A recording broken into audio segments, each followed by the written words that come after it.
I know you wrote an article relative to the Browns Steelers game, and yeah, the Steelers bullied them. We'll call it what it was. What did you think? I'm assuming that's kind of the same thing you saw.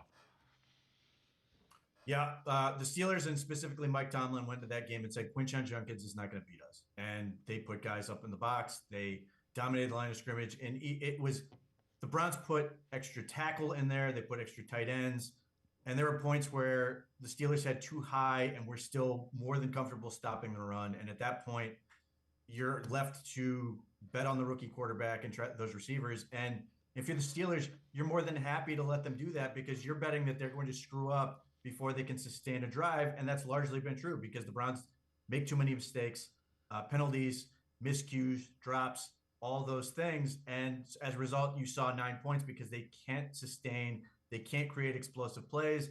And when that's the situation, it's really easy for the defense to stop you. Obviously, Quinshon Judkins has to be a huge factor in this game, but there came a point where people want to say they abandoned the run. There was literally nothing there, and at some point, you're just risking Quinshon Judkins' health and not doing yourself any favors. And the other part about this, which gets you sort of a look into the situation, is this game was never more than one or two scores. It's not like the Browns were getting blown out. They're trying to win the football game or try to score points. So, like, they can't just sort of work on stuff. They're trying to win. So I believe it's at 11 now, where they haven't 11 straight games they haven't scored 17 points. What are your thoughts about the offense? And again, I know you wrote an article that they got to show some improvement. What would be an improvement? How do they do that? So coming into the season, we all looked at the schedule and said those first 6 games are going to be brutal.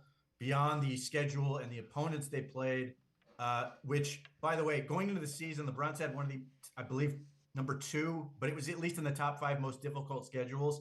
We're in week 7, and the future for the Browns schedule is the second easiest. That's how preposterously early loaded the Browns schedule was, in addition to the weird travel set up. So the Browns, the ownership, everybody looked at this situation, goes, this is going to be rough.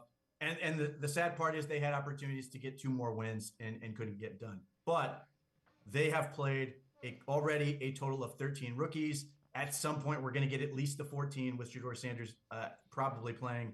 But this whole season, in addition to showing improvement in the standings, which needs to happen, they also need to show development on this offense. You've got all these rookies. You've got Quinshon Judkins. You've got Harold Fannin. You've got now Dylan Gabriel. You've got all these young players. You can't just, use the sort of excuse that they're just going to be terrible the entire year and say, well, by next year, they're going to be good. You're going to have to start seeing improvement. You got through the brutal part of the schedule. Over the course of the next 4 weeks, you get the Miami Dolphins, who are 1-5, the Patriots, who are showing to be a good team behind Drake May, who's a phenomenal second-year quarterback, your bye week, and then the currently winless Jets. So it is time to see improvement. It is time to see progress from that group. Certainly, hopefully, that 20-point barrier, but see more life out of this group, see more explosive plays, see something that looks like progress and wins, because you can sort of make the argument that it's really tough to beat the teams they've played. But when it's the 1-5 Dolphins who seemingly are coming apart at the seams with an internal division. When you're looking at the Jets, where people are openly speculating that their head coach is one and done. If you don't beat those teams, it becomes really difficult to sort of keep the argument going that this is headed in a good direction. The pressure will ramp up.